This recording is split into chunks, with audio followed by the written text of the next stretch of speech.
नमस्कार, आप देख रहे हैं जवाब तो देना पड़ेगा और आपके साथ में Vijendra Solanki.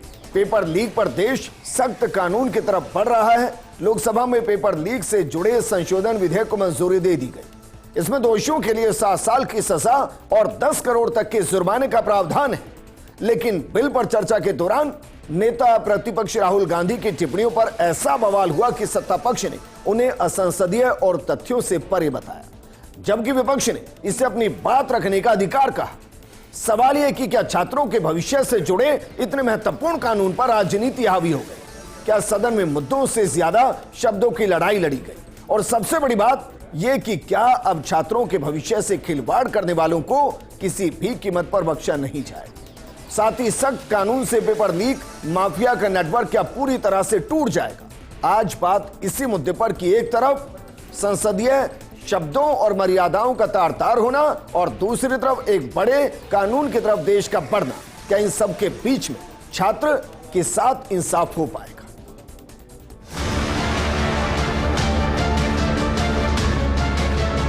I call them idiots. ये बच्चे जो हमारा भविष्य भी है, उनको अगर इडियट कहा जाए तो इससे और ज्यादा दुर्भाग्यपूर्ण कुछ नहीं।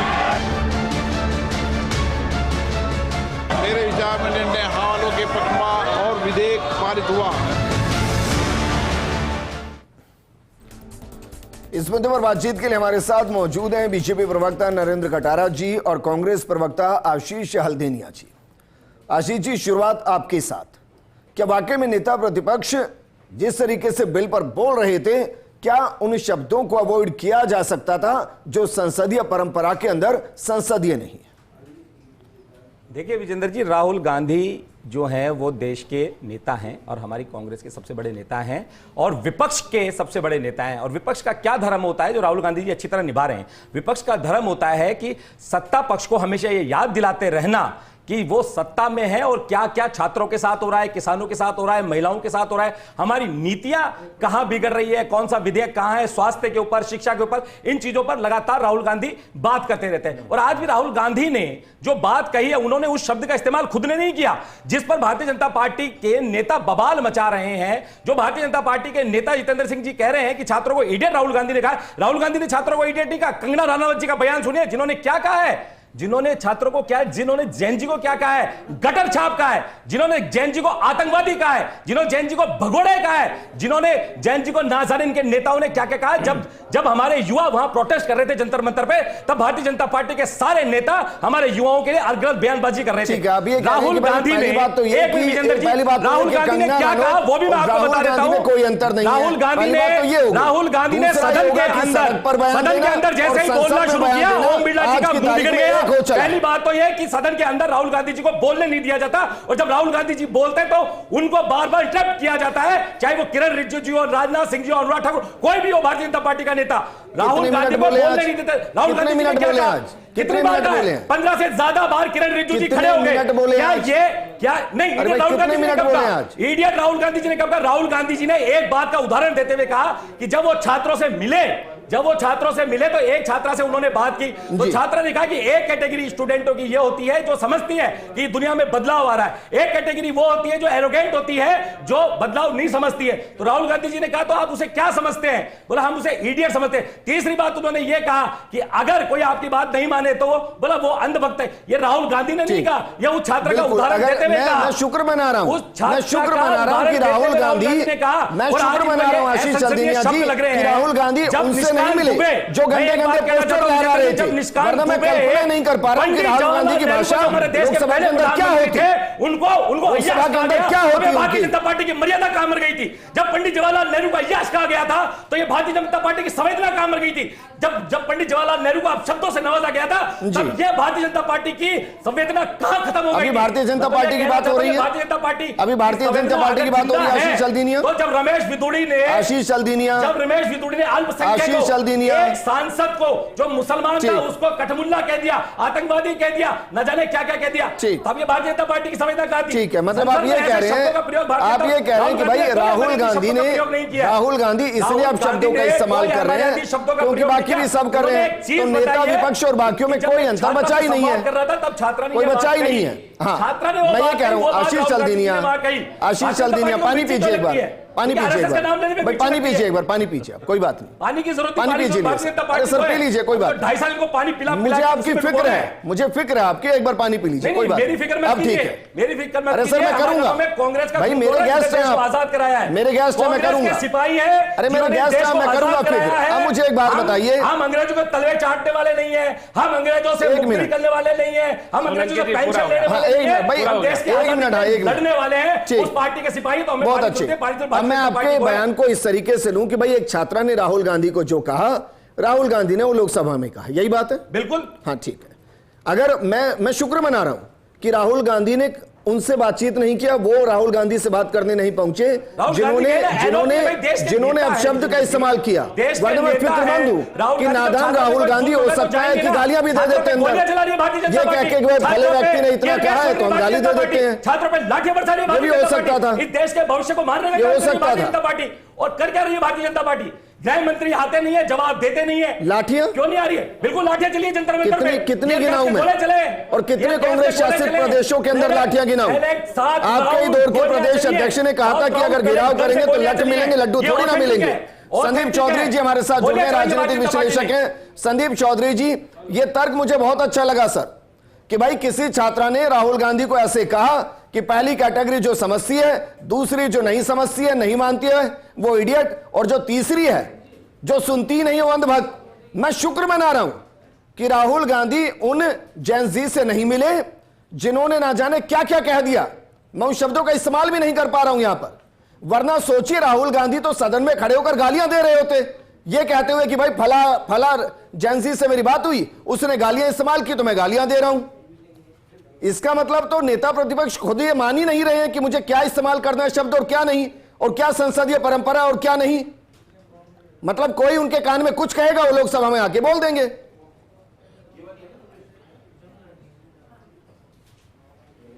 देखिए विजेंद्र जी, जहां तक शब्दों की मर्यादा है, शब्दों की मर्यादा हिंदुस्तान की राजनीति में बहुत डाउन जा चुकी है।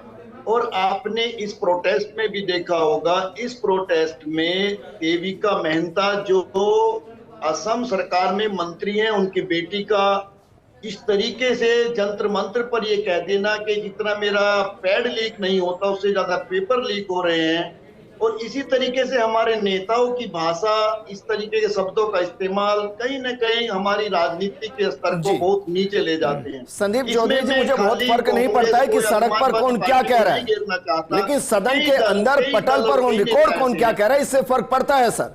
और जो कह रहे हैं वो कोई ऐसे नहीं पहली बार चुनकर आए गए सांसद हैं जिनको पता नहीं हो कि संसदीय परंपराएं क्या होती हैं, वो नेता प्रतिपक्ष हैं सर। ठीक है, बिल्कुल बिल्कुल विजेंद्र जी, मैं इस बात से सहमत हूं कि सदन के अंदर, संसद के अंदर बात करने का एक तौर तरीका, शब्दों को इस्तेमाल करने का एक तरीका होता है। अटल जी ने एक बार बहुत बड़ी बात कह दी थी और लोगों को पता भी नहीं चला। उन्होंने कह दिया था कि अगर पहरे देने वाला कुत्ता ना भौंके तो समझो वो चोरों के साथ मिला हुआ है। तो बात कहने का एक तरीका होता है, आदमी हंसी मजाक में बहुत बड़ी बात कह जाता है। एक बार उन्होंने सदन के अंदर यहां तक कह दिया था कि देखिए मेरी शादी नहीं हुई है, लेकिन इसका मतलब ये नहीं कि मैं कमा रहा हूं। ठीक है, वापस आपके साथ जोड़ेंगे नरेंद्र कटारा जी। इस बिल के बाद क्या ये माना जाए कि क्या वाकई में जल्दी ये कानून बनेगा, जल्दी ये लागू होगा और उसके बाद जल्द से जल्द सजाएं होंगी जो भी इससे जुड़ा संलिप्त होगा? क्योंकि सर इतिहास ये बता रहा, बुरा मत मानिएगा, 24 के बाद भी जो रिकॉर्ड आया है ना, उसमें ऐसा नहीं है कि किसी के खिलाफ कोई कठोर कार्रवाई हो गई हो, ऐसा कोई रिकॉर्ड नहीं है। आधे से ज्यादा जमानत पर बाहर ही। विजेंद्र जी, आप देखिए कि पहली बार इस देश के प्रधानमंत्री जी ने खुद कहा है आके, और वो भी कोई संसद में नहीं, अपने घर से कहा, रात को 12 बजे कहा। उनकी बेचैनी देखिए आप युवाओं के प्रति कि आने वाले समय में कोई भी पेपर लीक नहीं होगा। ये नहीं कि कोशिश करेंगे, कोई भी पेपर लीक नहीं होगा। आप देखेंगे किस स्पीड से काम किया उन्होंने, योजना बना दी, उन्होंने एक समूह बना दिया जो उस पर काम करेगा। और हम देखो जो जो युवाओं की मांग थी, युवाओं की मांग थी इस्तीफा हो गया, युवाओं की मांग थी कानून आ गया, युवाओं की मांग थी आगे से पेपर लीक नहीं होगा, सारे काम किए। और आप देखिए हमने सारे विषयों को, हुआ तो जी पेपर लीक हुआ तो इसकी जिम्मेदारी सरकार की है, नहीं होगा ये 100% आप मान के चलिए। कि यह भारतीय जनता पार्टी की सरकार में मोदी जी के नेतृत्व में पेपर लीक नहीं होगा। आप सुनिए, हम इस मुद्दे पर बात करना चाहते थे, युवाओं के विषय पर बात करना चाहते, हमने सारी चीजें एक साइड रखी और हमने सदन में कहा कि आप आइए और चर्चा कीजिए। इस बिल में कोई खामी हो तो चर्चा कीजिए, वंदे मातरम बिल आ रहा है उस पर कोई चर्चा कीजिए, नारी शक्ति के बिल पर चर्चा कीजिए, क्योंकि ये लोकतंत्र का महान मंदिर है, इस पर चर्चा होनी चाहिए, लोक कल्याण की बात होनी चाहिए। अगर सत्ता पक्ष में कोई कमी है तो वो भी बात करनी चाहिए। लेकिन आदरणीय राहुल गांधी जी ने नेता प्रतिपक्ष के पद को धूमिल कर दिया है। वो इस पद के लायक नहीं है। मैं क्यों कह रहा हूं, तथ्य के आधार पर कह रहा हूं। आप पहला झूठ देखिए, उन्होंने कहा कि गोलियां चली, मैं कहता हूं वो साबित कर दें गोलियां चली। साबित करूं मैं आपको, साबित करूं आपके साबित करूं मैं आपको, बहुत मूल्यवान है। कौन से थाने में बहुत मूल्यवान है, कौन से प्रेस ने ये बात कही है, बहुत मूल्यवान है। एक मिनट हिंदू की न्यूज उठाकर देख लीजिए, AK-47 नहीं चली, हिंदू की न्यूज उठाकर देख लीजिए। नरेंद्र का समय बहुत मूल्यवान है और भारतीय जनता पार्टी का समय मूल्यवान है। बर्बाद ना करें, रालदिनिया जी, एक मिनट बर्बाद ना करें, पूरा चला जाएगा। गोली चली है, सुन लीजिए, टीयर गैस की गोली चली है। एक मिनट हल्दिनिया जी, शांत रहिए, बर्बाद कर रहे हैं, समय बर्बाद कर रहे मैं हैं। एक तो क्लियर कर दूं, आशीष हल्दिनिया, आशीष हल्दिनिया, आशीष हल्दिनिया, आशीष हल्दिनिया, आशीष हल्दिनिया, पार्टी का समय आशीष हल्दिनिया, नरेंद्र एक मिनट, आशीष हल्दिनिया, मैं बहुत क्लियर कर दूं, जिसको भी नहीं, मेरी बात सुनिए पहले, मेरी बात सुनिए पहले। सुनो, अगर आप में से किसी को भी एक दूसरे को टोकना है तो आप पैनल से बाहर जा सकते हैं। मैं सबके लिए कह रहा हूं, मैं सबके लिए कह रहा हूं, झूठ का पर्दाफाश, मैं सबके लिए कह रहा हूं, मैं आशीष हल्दिनिया में सबके लिए कह रहा हूं। झूठ बोला है, एक मिनट नरेंद्र, आशीष हल्दिनिया, अगर आपकी टर्न में नरेंद्र बोलेंगे मैं उनको भी यही कहूंगा, बिल्कुल एक एक करके बोलिए, फैक्ट आने दीजिए, इसको नुक्कड़ मत बनाइए सर, लोगों तक फैक्ट आने दीजिए। अब बोलिए। राहुल गांधी जी ने नेता प्रतिपक्ष के पद को धूमिल किया है। पहला झूठ बोला गोली चली है, नहीं चली, साबित कर दें कि गोली चली है, नहीं चली, हम माफी मांगेंगे और राहुल गांधी साबित नहीं कर पाए तो सदन से और देश की जनता से माफी मांगे। दूसरी बात मैं आना चाह रहा हूं, उन्होंने कहा, पहले एक पे रुक जाइए। हाँ, सदन में ये बात उठी कि भाई पैलेट गन चली या नहीं चली, किसी ने अभी तक स्पष्टीकरण दिया कि नहीं चली? मैं कह रहा हूं अभी की बताता हूं, जितेंद्र सिंह का बयान है, जितेंद्र सिंह का बयान, आपके ही नेता का बयान, आपके केंद्रीय मंत्री का बयान है, हाँ, कि वो मजिस्ट्रेट की परमिशन से चलती है, गृह मंत्री की परमिशन से नहीं चलती। हम कह रहे, उन्होंने नकारा नहीं है। मैं उस विषय पर आ रहा हूं, विजेंद्र जी रुकिए तो सही 2 मिनट। दूसरा, उन्होंने कहा कि गृह मंत्री के ऑर्डर से चली है। मैं कह रहा हूं कहीं गोली चली हो और कहीं ऑर्डर दिखा दे तो मैं भारतीय जनता पार्टी का प्रदेश प्रवक्ता इस वादा करता हूं कि मेरी पार्टी माफी मांगेगी। तीसरी बात इन्होंने कही कि मैंने देखा 30 गाड़ियों के काफले में अमित शाह बैठे हुए थे। मैं कह रहा हूं साबित कर दे, राहुल गांधी माफी मांगे या भारतीय जनता पार्टी माफी मांगे, या राहुल गांधी सारे सदन से और देश से माफी मांगे कि 30 गाड़ियों का काफला गृह मंत्री का कहां देखा। उन्होंने कहा चौथी बात कि गृह मंत्री जी कांप रहे थे। अरे ये वो गृह मंत्री जी और नरेंद्र मोदी जी है दिन से पूरा पाकिस्तान कांपता है, देश का दुश्मन कांपता है, वो कभी नहीं कांपते। चौथी बात उन्होंने कहा, जैन जी को क्या कहा, उन्होंने बेवकूफ कहा, उन्होंने इडियट कहा, उन्होंने अंधभक्त कहा। मैं कह रहा हूं ये देश के युवाओं को ऐसी भाषा क्या है, एक मिनट, जैन जी क्या है आपकी नजर में? जैन जी वो युवा हैं जिन्होंने युवाओं की जो गटर छाप है, क्या जो गटर छाप, मैं क्या कह रहा हूं 2 तरह के, देखो आपके सांसद का बयान है, मेरा नहीं है। बिल्कुल, जैन जी, मैं कह रहा हूं जैन जी एक पीढ़ी है, युवा एक पीढ़ी है जिसमें अच्छे लोग भी हैं तो कुछ नाम मात्र के खराब लोग भी हैं।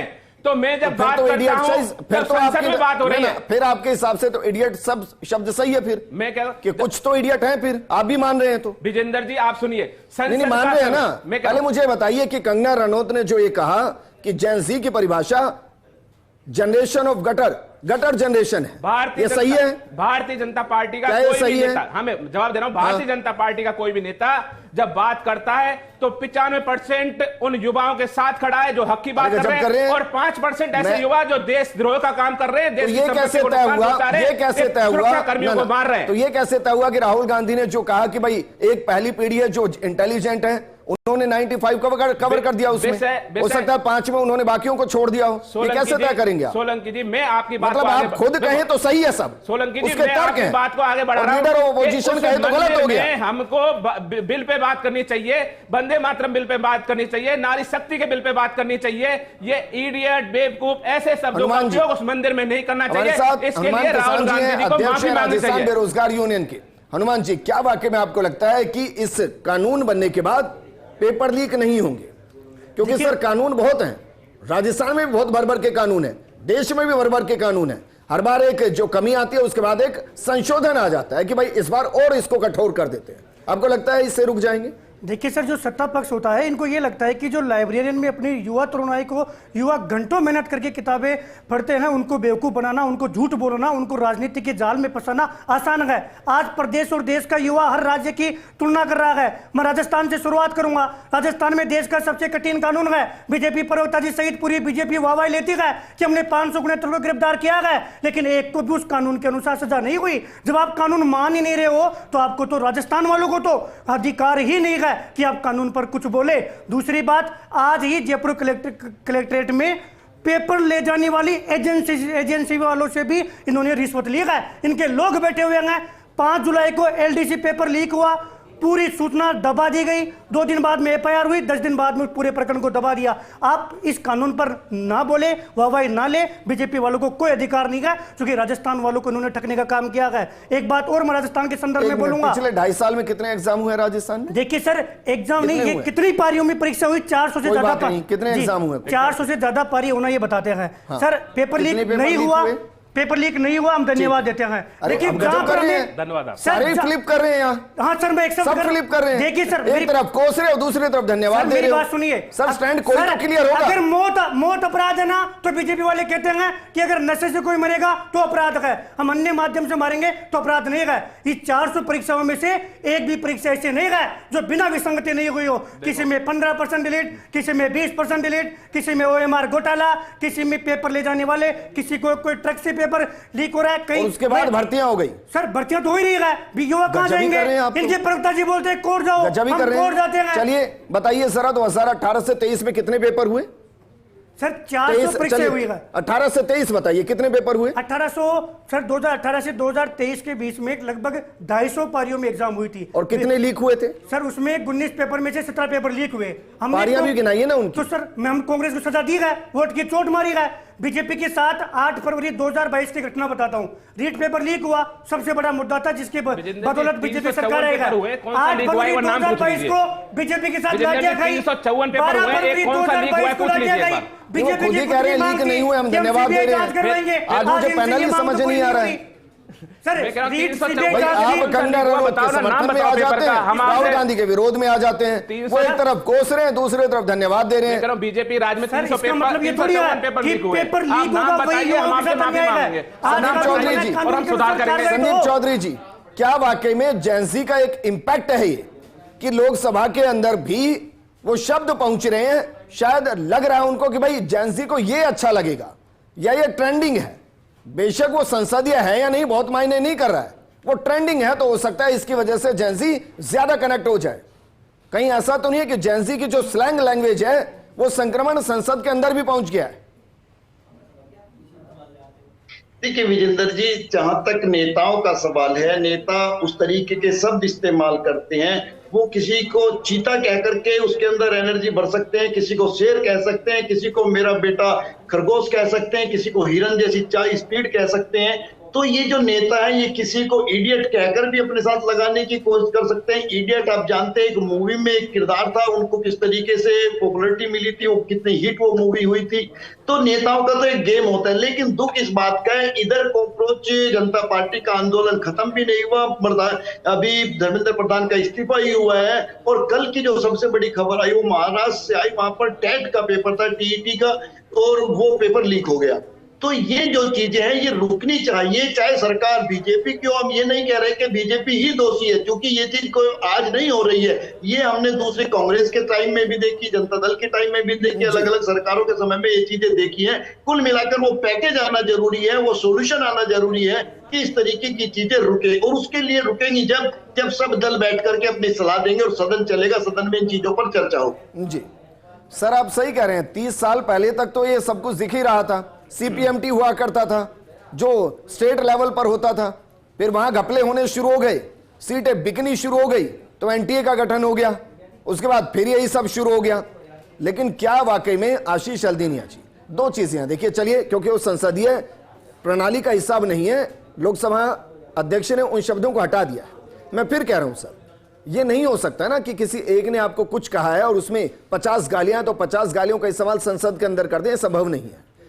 क्या वाकई में इस बिल के अंदर आपको लग रहा है कि कुछ और संशोधन होते जो कांग्रेस की तरफ से रिकमेंडेड किए गए और उनको माना नहीं गया? क्योंकि 8वां दिन है, मैंने नहीं सुना है। कल भी मैं सबको सुन रहा था, आपके बड़े बड़े लीडर को सुन रहा था। सजेशन नहीं है सर, आरोप है, एलिगेशंस और बहुत कुछ है। कोई ऐसा सजेशन कि भाई ये और होना चाहिए था, तो कांग्रेस खुले मन से इसको स्वागत करती।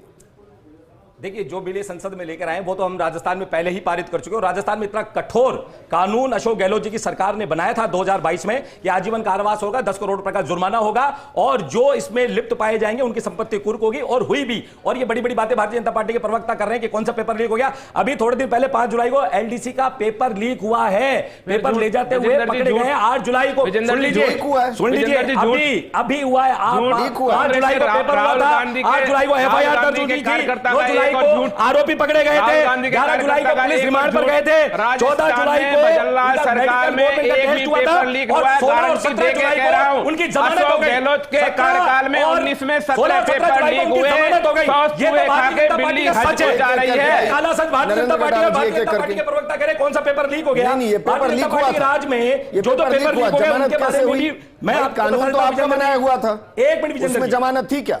बिल्कुल जमानत हुई है ना। अभी कानून तो आपका बनाया हुआ था ना। जमानत हो गई, तभी तो मैं कह रहा हूं भारतीय जनता पार्टी, आप समझ नहीं रहे। भारतीय जनता पार्टी के वकील का है, मैं आपसे भारतीय जनता पार्टी के वकील का है जो ये खड़े करते हैं। मैं आपसे ये पूछ रहा हूं, पेपर लीक में जो जुड़ रहा है वो गैर जमानती अपराध है नहीं था। एक मिनट, कल भी मैं भारतीय जनता पार्टी के प्रवक्ता के साथ में था। क्या आपने जो कानून बनाया उसमें पेपर लीक पर गैर जमानती अपराध नहीं था? समय में हुई, आज गैर जमानती अपराध नहीं था? नहीं हो रही है। अरे विजेंद्र जी की बात तो सुनो, उस कानून की पालना, अरे बात सुन के बोलो भाई। आज आपके कानून की पालना नहीं हो रही है, वो बाहर आ गए।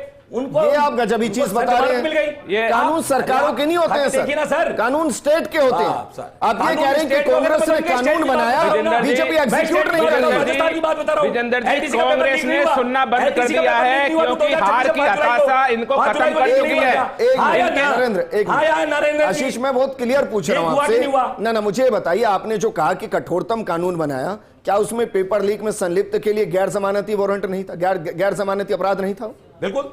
तो फिर कैसे जमानत? तो आज वही तो हम पूछ रहे हैं, सरकार कर क्या रही है? अरे गैर जमानत कैसे जमानत हो जाएगी? सरकार तो सीबीआई जांच कराने के लिए तैयार नहीं थी रीट के पेपर के लिए।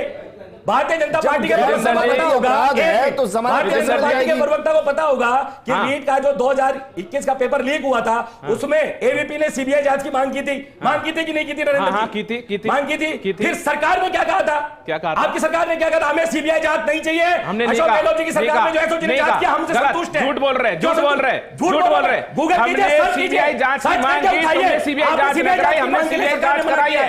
सीबीआई हर पेपर में तैयार है। अब आप सुन लीजिए, सुन लीजिए, सुन लीजिए, टाइम वेस्ट मत कीजिए। Bharatiya Janata party first India का टाइम सुन लीजिए। नरेंद्र, पहले तो ये बताइए, क्या एलडीसी के पेपर के अंदर जो आरोपी पकड़े गए, जो पेपर ले जा रहे थे, क्या उनकी जमानत हो गई है? आशीष, एक एक फैक्ट को चेक कर देते हैं। एक मिनट भाई, एक मिनट बताइए सर, क्या जमानत हो गई उनकी?